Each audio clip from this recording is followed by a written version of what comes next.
สบายดียินดีต้อนรับเข้าสู่ช่อง Custom Studio วันนี้เราจะมาเว้าเกี่ยวกับสนาม VRC เลยมีแมงมีตอมหลายนั่นหนึ่งเพราะว่าตอนนี้เราอยู่ท่ามกลางธรรมชาติของสวนพฤกษาแล้วเราจะมีคลิปวิดีโอจากสนาม VRC มาให้หมู่ครูทุกคนได้รับชมกันไปเบิ่งกันเลย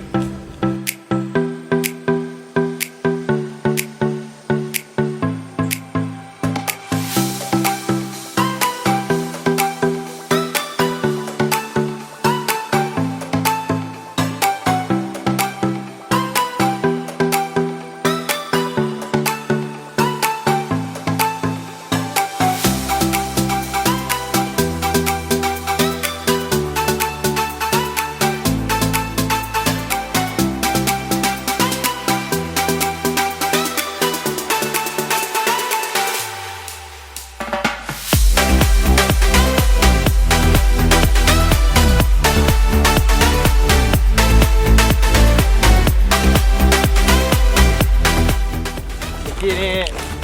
เราจบจาก VRC แล้วมายางลินโตที่สวนพฤกษา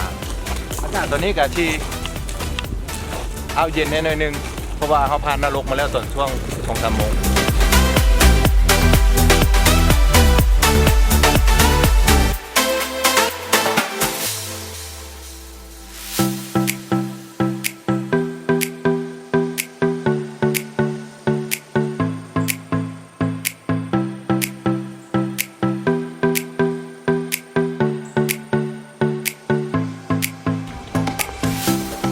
เข้ามาแคมแมนเขาเบิ้ลตากล้องปิดเป็นแคมแมน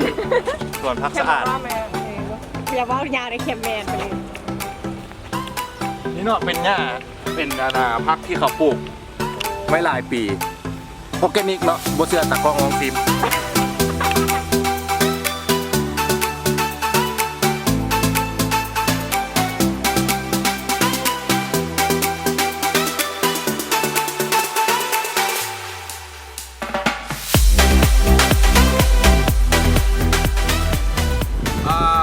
เข้าสู่เนี่ยระยะสุดท้ายของรายการแล้วตอนนี้เขามีระยะที่1ที่2ครับผม โมมี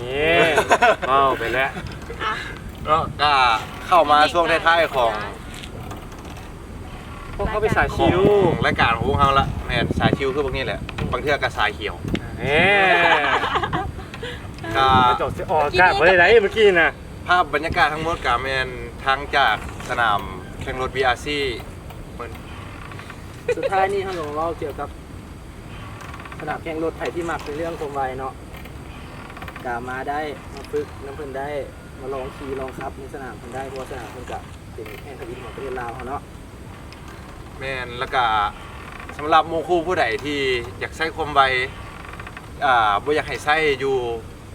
หนทางหลวงเนาะเพราะว่ามันบ่ปลอดภัยสำหรับพี่น้องใช้หนทางร่วมกัน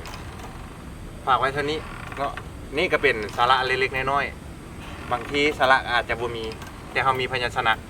ครับไปเลยจบเอ้าหมู่พูดทีนี้ถึงแต่หมู่กระทีมแล้วเนาะสุดท้ายนี้ก็ฝากกดไลค์กด Subscribe ให้ช่องใหม่ของพวกเรา Custom Studio แล้วเจอกันคลิปหน้าเป็นอย่างนี้